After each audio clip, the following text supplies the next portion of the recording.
Hello there and welcome to World News Program, streaming to you live on All 24 News. I'm your host, Kenneth Zachary, and up next are the top stories. Leaders of Algeria, Tunisia and Libya wrapped up their first consultative meeting in Tunisia, covering economic, political and security matters.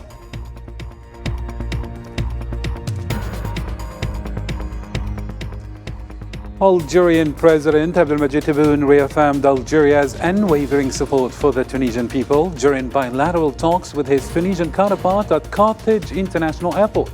That's next.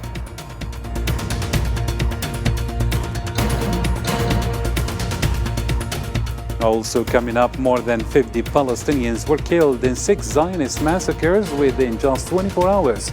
There were martyrs and wounded in Zionist raids on the Burayj and Nusayrat camps, with occupation bombing targeting Al Auda hospital.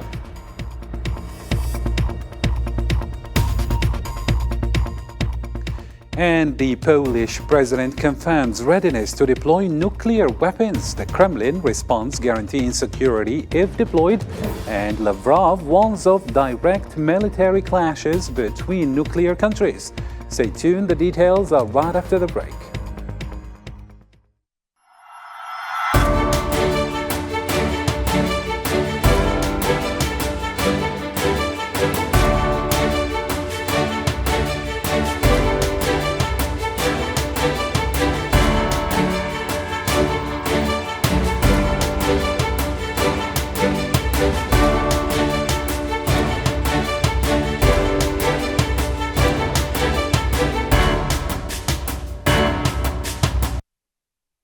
Hello there and welcome to the details. First in our file, the first consultative meeting of the leaders of Algeria, Tunisia and Libya concluded in Tunis. They affirmed their determination to adopt a new plan of action. The final statement aims to strengthen strategic partnership, support integration and deepen coordination on international issues. The leaders held comprehensive, frank and constructive discussions in an optimistic and solidaric atmosphere. القادة الثلاثة اعتماد خطط عمل جديدة وناجعة لمزيد توثيق The strong determination to adopt a new effective action plan to further strengthen cooperation and strategic partnership and support integration among the 3 countries in order to enhance their resilience and capabilities in facing common challenges, as well as to institutionalize the practice of consultation on regional developments and various regional and international issues of mutual interest, and to enhance coordination of positions and perspectives. وإحكام تنسيق المواقف والرؤى. The final statement highlighted the importance of organizing regular tripartite meetings among Algeria, Tunisia and Libya to advance bilateral relations to a new qualitative stage. الأهمية البالغة The significant importance of organizing this meeting and maintaining it periodically by rotating among the 3 countries is to elevate the distinguished bilateral relations that bind each country to the other to a new qualitative stage that goes beyond the bilateral framework to collective thinking and action. The leaders of Algeria, Tunisia and Libya stressed the need to unify positions and intensify consultations to strengthen regional security, emphasizing the urgent need for a unified and influential presence at the international scene. الإدراك المشترك بضرورة توحيد المواقف وتكثيف التشاور والتنسيق. The common awareness of the necessity of unifying positions and intensifying consultations and coordination to strengthen the elements of security, stability and development in the entire region and strengthen its immunity, especially with the emergence of regional variables and developments and the successive and different international crises. It is no longer possible for any country to face their repercussions alone, in addition to the urgent need for the 3 countries to have a unified, audible voice and an influential presence. وحضور مؤثر وفاعل في مختلف فضاءات الانتماء الإقليمية والدولية. The leaders of Algeria, Tunisia and Libya expressed openness to sincere political will, sharing common constructive priorities, emphasizing as well the need to distance themselves from politics of access and foreign interference. الاستعداد التام full readiness to be open to every honest and sincere political will that shares the same common constructive priorities in advancing this joint collective action and enriching and deepening understanding and cooperation in the service of security, stability, and development in the region, and distancing it from the politics and axes and the dangers of foreign interference. The three countries adhere to the independence of the national decision emanating from the will of their people and their keenness to establish relations with other countries and regional and international groupings within the framework of mutual respect and non-interference in internal affairs, and their adherence to the multilateral international system that supports cooperation, solidarity, justice, and fairness in international relations and the equality of all before international law. The final statement of the first consultative meeting of the leaders of the three countries rejected foreign interference in Libyan affairs and supported efforts for organizing elections to preserve Libya's unity and territorial integrity. الرفض التام للتدخلات الأجنبية في الشأن الليبي. Total rejection of foreign interference in Libyan affairs and support of efforts aimed at achieving the organization of elections in a way that preserves Libya unity and territorial integrity and ensure its security, stability and development, while emphasizing the pivotal role of the countries of the region neighboring Libya and supporting the Libyan authorities in the path of restoring stability and security and in reconstruction efforts. جهود إعادة الإعمار. And at the first consultative meeting in Tunis, the leaders of Algeria, Tunisia, and Libya stressed the need to hold the leaders of the Zionist occupation accountable for crimes against the Palestinian people. They renewed their condemnation of the violations and genocide, calling on the international community to immediately stop the aggression and lift the siege on Gaza. اقتصادية والإدانة القوية للانتهاكات اليومية الصارخة وجرائم الحرب. Strong condemnation of the blatant daily violations, war crimes and genocide committed against the brotherly Palestinian people, and renewing the urgent call for the international community to immediately and permanently stop the barbaric aggression and completely lift the siege on the Gaza Strip, to secure the arrival of food and medical aid and track down the occupation leaders and hold them accountable for their crimes, as well as steadfast support for the steadfastness of the brave Palestinian people to restore all their legitimate historical rights and establish their independent, fully sovereign state with Holy Al-Aqsa as its capital, and absolute support for the right of the state of Palestine to obtain full membership in the United Nations. وعاصمتها القدس الشريف والمساندة المطلقة لحق دولة فلسطين في الحصول على عضوية كاملة ودائمة في منظمة الأمم المتحدة. The leaders warned of foreign interventions in the Sahel region in general, emphasizing the need to protect the sovereignty and territorial integrity of the countries for regional and global peace. خطورة التدخلات الخارجية.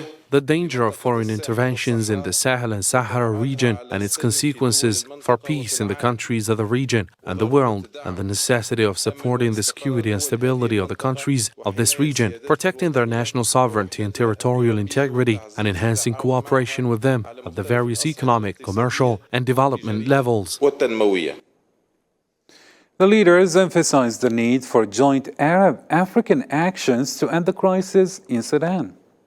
ضرورة اطلاع العمل العربي الإفريقي المشترك بمسؤولياته. The necessity of joint Arab-African action assuming its responsibility and role in the context of international efforts aimed at putting an end to the worsening human suffering experienced by the brotherly Sudanese people and imposing a cessation of fighting and seeking refuge from violence by adopting dialogue as the way to find settlement to the crisis in Sudan that preserves its capabilities, security, stability, and territorial integrity. وأمنه واستقراره ووحدة أراضيه.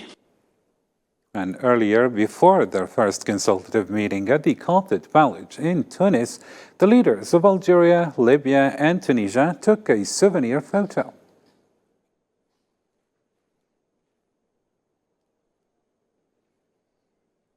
Algerian President Abdelmadjid Tebboune arrived on Monday at the Qatid Palace in the Tunisian capital to participate in the first consultative meeting with the leaders of Algeria, Tunisia, and Libya. He was received by his Tunisian counterpart Qais Said in the palace courtyard.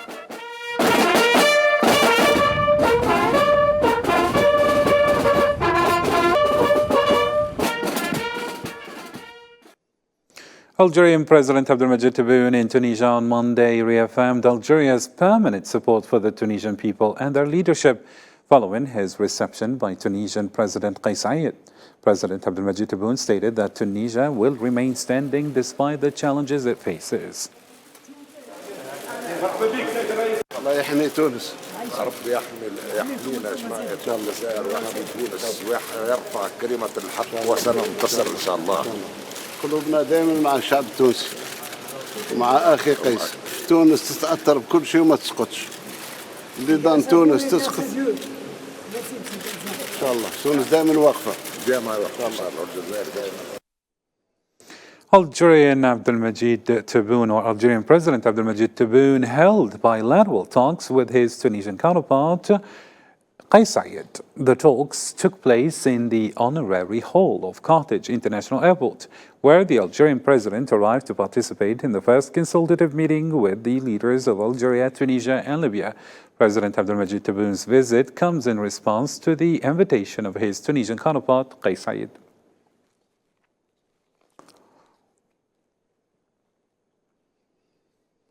Algerian President Abdelmadjid Tebboune arrived in the Tunisian capital to participate in the first consultative meeting with the leaders of Algeria, Tunisia, and Libya.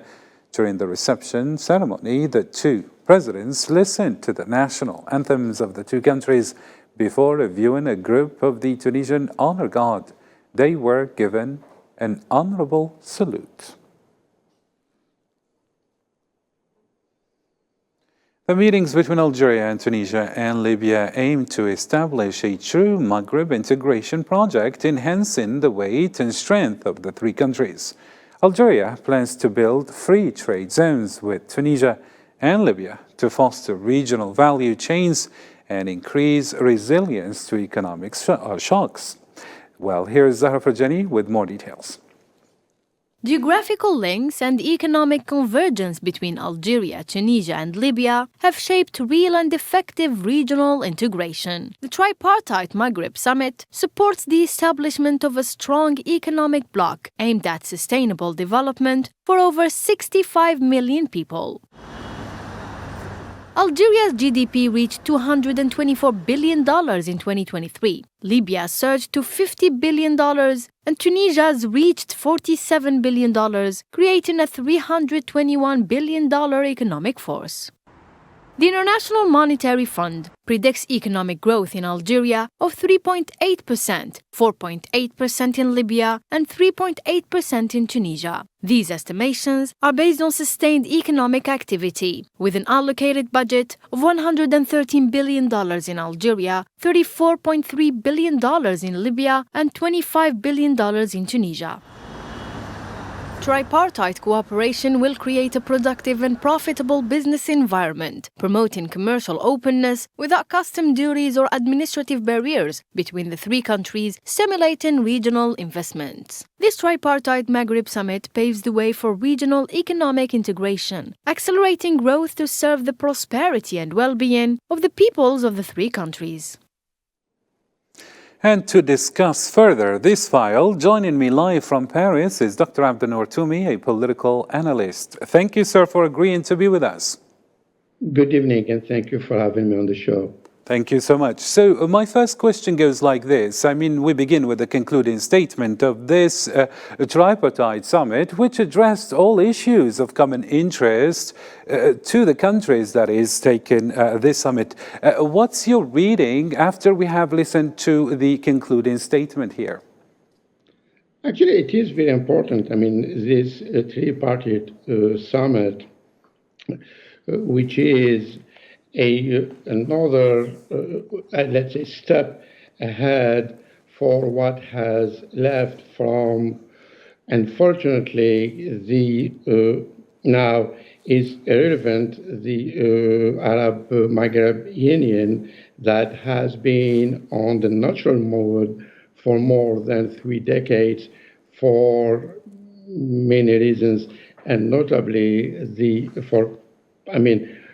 some members have been politicking in on this integral process that would have been an interesting asset for not only the states, but only for the people in the region. Now, as far as these new, let's say, as I stated, a step ahead coming or emanating from the Arab Maghreb Union, that actually very interesting. It was, the idea came out in the meeting that took place during the 7th GECF summit last February. And actually, President Abdelmajid Tebboune, took the risk and also the lead to push forward and look for an integral process in the region that is facing, serious challenges. Actually, the key words here, to sum up the statement, is security, stability, and prosperity. So these three elements will be the core of this new, actually start with three-party countries, notably Algeria, Tunisia, and Libya, for an economic integration process. Therefore, actually, we all know that we cannot dissociate the economics from politics. So, and this, if we are looking for a model that started actually decades ago with an interesting European three countries, the Benelux, that turned out to become the European Union. So now I guess there is a hope that these three countries will be joined by other countries in the region because of the all ongoing challenges that those countries are facing, and notably Algeria, Libya, Tunisia, and I will add Egypt as well. So you mentioned the possibility of more countries joining this entity, let's call it. But to what extent does the absence of certain countries, although Algeria was pretty clear when it stated at the beginning that this entity or this body is open for everyone to join actually, and it's not against any country whatsoever. But today we notice the absence of Mauritania. How do you read this absence and this absence, I'm saying, and to what extent can this actually affect such a body? I don't think it will affect or will have any impact on these actually good initiative. And actually, it's a good takeoff. I will argue that maybe Mauritania, for its, let's say, prudent diplomacy or relations between the two countries, Algeria and Morocco. Unfortunately, the latter is actually the one who has been politicking on this issue of the global sub-regional integration process, the Maghreb Union. And we all remember what happened actually in early days of the kickoff of the UMA in 1988 in Ziralda Summit, and later in 1989 in Marrakesh Summit. And after that, actually, it was again, was kind of blocked because of the, again, bringing the issue of the Western Sahara. Therefore, Mauritania is it's still hesitating, how to position itself. But knowing that Mauritania has a clear, actually, vision and say on the question of the Western Sahara, and this goes back to 1979. So again, Mauritania is facing some, Mauritanian president is facing some political challenges in the runoff for the elections next June. So therefore, and I think he will join these, process. And also, it's very interesting because on the bilateral level, we saw that how Algeria and Mauritania did strengthen and enhanced their economic cooperation, and following the road between Tindouf and Zwirat, and that is an interesting key for this again integration process going to Western Africa. And this is why we saw these actually three countries that's very interesting. They go north and south. They have the relations on the north with all European, the southern European countries, and also have an approach and a vision in the south of actually entering in deep of the African continent. And how does this regional dynamic, Dr. Abdel-Nour Toumi, sorry to catch your train of thought. Actually, the point was clear. I just wanted to ask you about what was agreed upon on Gaza. How does this regional dynamics and this activity between these three countries actually affect what is happening on Gaza? And it's a very interesting question because, the three countries, Algeria, Tunisia, and Libya, have a clear position on the ongoing carnage that is taking place and the aggression of the Zionists on the Palestinians. And this is not in light of the Al-Aqsa flood operation and on this, again, on the ongoing aggression and carnage and ethnic cleansing that have, all this have been taking place during the last 6 months. So we saw how Algeria is taking clear position on the Palestinian issue, and this is not new. It goes back to 6 or 7 decades ago, if not before.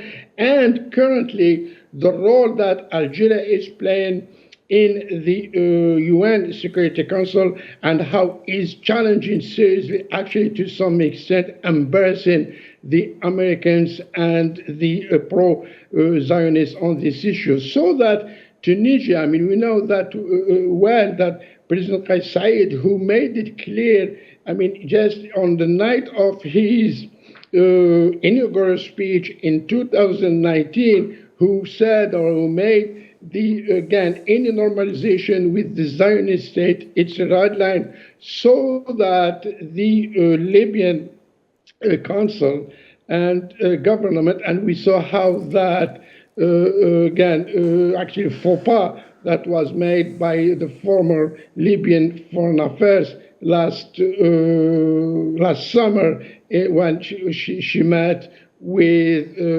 the Zionist state Foreign Affairs ministers. So all of them are coherent and clear on the issue when it comes to Palestine. Nonetheless, we know also that how Tunisia and Libya, who have been under huge pressure from other regional Arab countries, who was pushing them or trying to drag them to the normalization with the Zionist state, but Algeria is again strong on this and is playing a serious and solid, let's put this metaphor in sport and football, the axial defense, so it's defending Tunisia and Libya alike.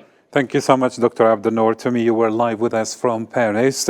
I would like to remind the audiences that Dr. Abdel-Nour Toumi is a political analyst from Paris. Thank you so much. Now we move on to the next file in our news, that is the genocide in Gaza.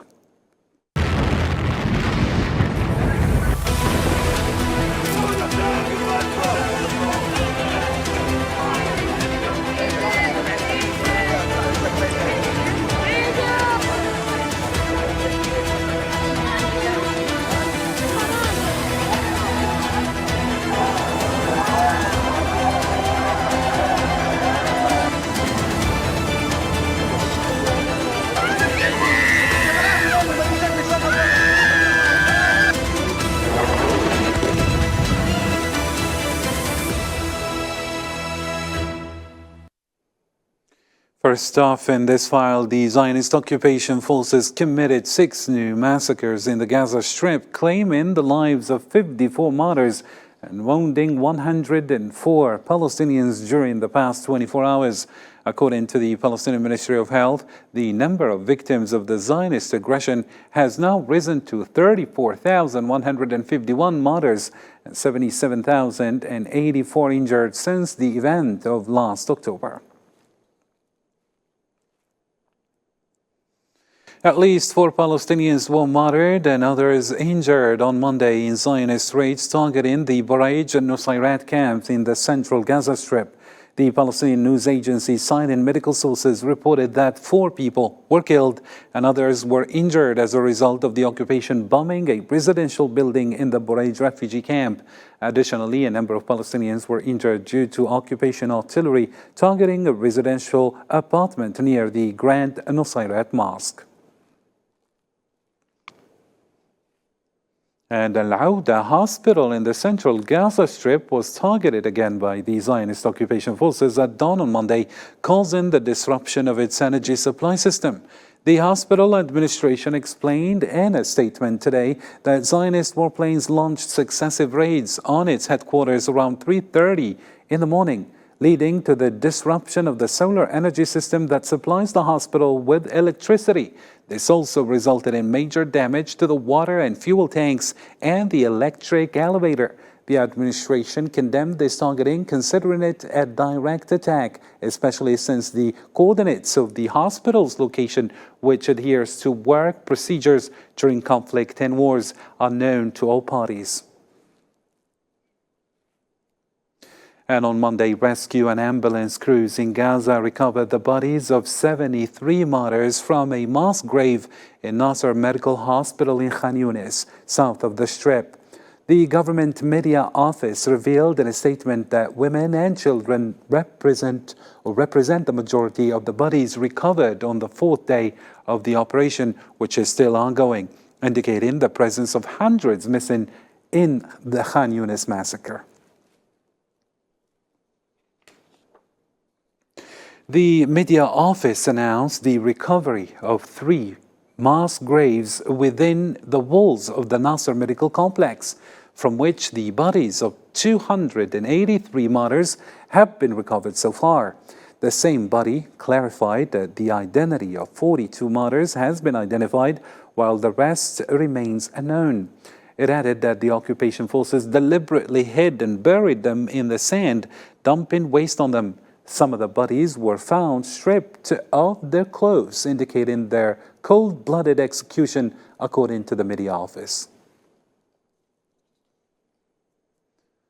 The UN Special Reporter on the Right to Health, Tailing, revealed that Gaza is witnessing a clear genocide.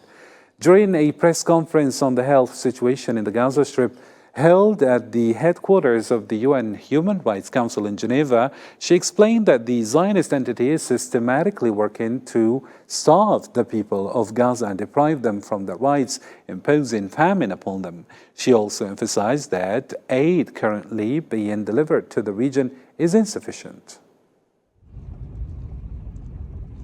Not only is Israel killing and causing irreparable harm against Palestinian civilians with its bombardments and their allies, they are also knowingly and intentionally imposing famine, prolonged malnutrition, and dehydration. I remain concerned at the ongoing risks of water and airborne diseases, lack of medical and surgical supplies and commodities, and the lack of sexual and reproductive health and mental services. The UN Special Reporter on the Right to Health pointed out that the health sector in Gaza is being destroyed by the Zionist aggression, indicating that the occupation is destroying infrastructure and targeting health teams. The health system in Gaza has been completely obliterated, and the right to health has been decimated at every level. The conditions are incompatible with the realization of everyone to the highest attainable standard of physical and mental health. Meanwhile, the media office in Gaza called on the International Criminal Court to open an investigation into the massacres committed by the occupation at the Nasser and Ashifa complexes. The heinous crime committed by the occupation forces by storming the Nasser Medical Complex, and storming it twice, and destroying some of its parts shows the extent of the barbarism of this occupation and the immorality of its army, which destroys all the elements of life and means of survival inside the Gaza Strip. We call on the prosecutor of the International Criminal Court to investigate the massacre of the occupation in Masr Complex and also a Shifa complex in all its details, whether against the headquarters of the two complexes or against citizens, displaced persons, medical and journalistic frameworks inside them.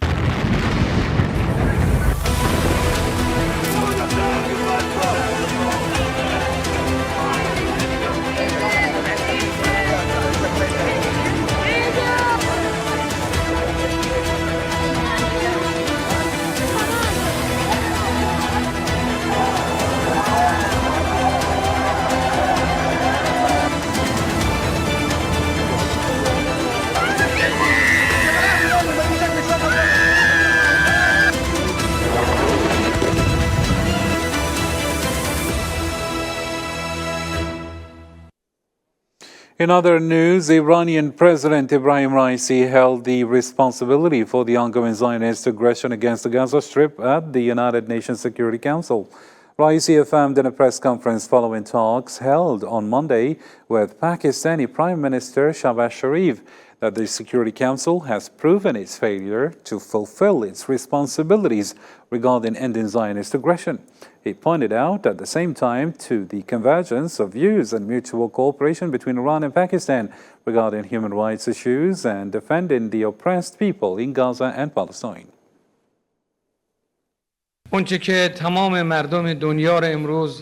We believe that today people in different parts of the world are in pain, and at the same time the international organizations including the UN Security Council, or other international bodies that say they support human rights have proved to be ineffective. The UN Security Council has not been able to fulfill its mission and responsibility in this regard. Therefore, we believe that all these positions taken by the Muslim people of Iran in Pakistan or in other countries, or the positions taken by the Palestinian resistance to fight against these regimes and their demands for rights and their demand for justice will certainly be achievable and will achieve someday.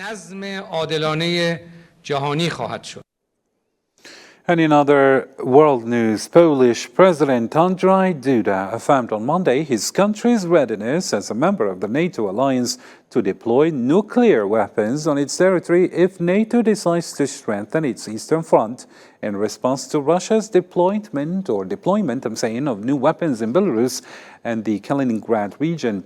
Speaking to the Polish press, Duda outlined his country's position within the commitments of the recent NATO summit in Lithuania, during which allies pledged to take steps to ensure the safety and security of the nuclear deterrence mission. If our allies decide to deploy nuclear weapons within the framework of nuclear sharing on our territory with the aim of strengthening NATO's Eastern Front, we're ready to do so. I previously spoke about this matter several times with our partners, and I must say that when I was asked about it, I expressed our readiness. Russia is increasingly strengthening its military presence in Kaliningrad and recently has deployed nuclear weapons in Belarus. And in response, the spokesperson for the Russian presidency, Dmitry Peskov, affirmed on Monday that Moscow would take necessary measures to ensure its security if Warsaw were to deploy nuclear weapons on its territory.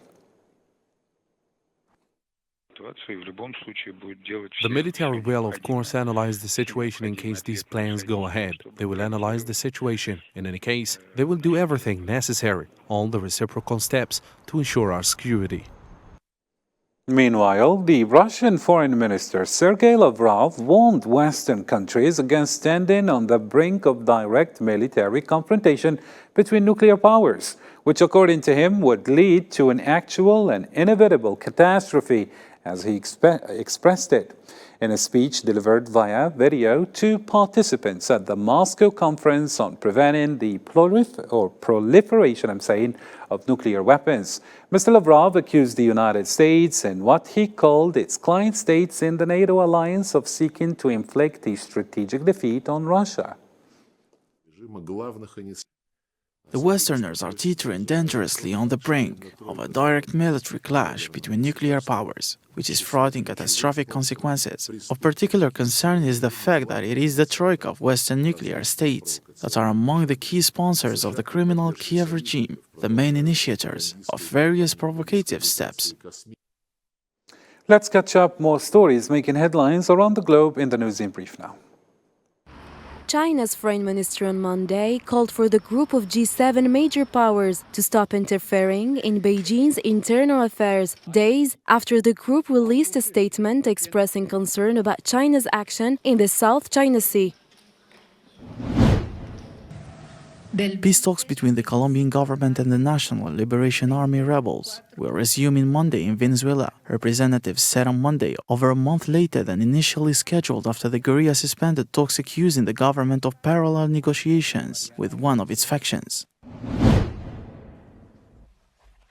Speaking at a press conference, British Prime Minister Rishi Sunak said the first flight carrying asylum seekers to Rwanda would leave in 10 to 12 weeks, as he set out plans for his flagship policy to tackle illegal migration. Sunak also said that he will not outline the exact operational details of the plan, but said the government had made specific preparations. The Sahrawi Federation for Sports appreciated the position of Algerian authorities and their vigilance regarding the crisis of the fabricated shirts of the Barkan club. The Sahrawi Federation for Sports in a statement condemned the behavior of the Moroccan club Nahdat Berkane on the occasion of the semi-final of the African Football Confederation Cup, noting that the case is a failed warehouse maneuver to employ sports to achieve political purposes. Well, we reached the end of our program. Thank you for tuning in to our channel. Until next time, have a good one.